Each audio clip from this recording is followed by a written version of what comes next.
At pagkatapos mga bossing ko, matapos nyo po siyang ibilad, ilagay nyo po siya mga bossing ko sa likod ng pintuan ng inyo pong main door or bago pumasok ng inyo pong main door, kung meron po kayong halaman po doon, ilagay nyo siya sa paso mga bossing. Basta panitiliin nyo pong malinis yung ating pong tubig. Pero asahan nyo na, magiging brown yan, gawa po ng paminta.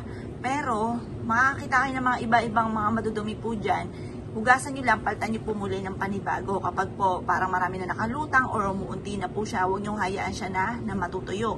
Malas po yun. Kailangan lagi po siyang malinis at walang mga iba-iba nakalutang at huwag matutuyo mga bossing. Mapapasin nyo po mga bossing ko, iaadyakan nito kung saan lagi ikaw ay suswertihin. Proven po ito mga bossing.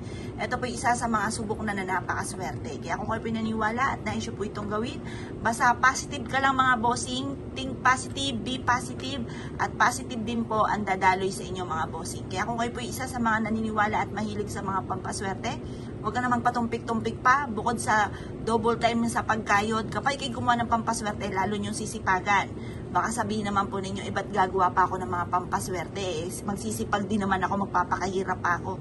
Aba mga bossing, wala po yung dumarating yung mga blessing na hindi ka kumakayod. Kailangan po mga bossing ko, kayod talaga.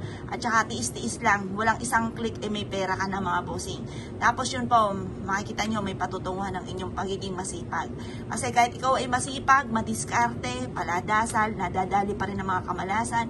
Kaya sabayan ng mga pampaswerte para wala ka ng pagkukulang at tuloy-tuloy ang pasok ng swerte.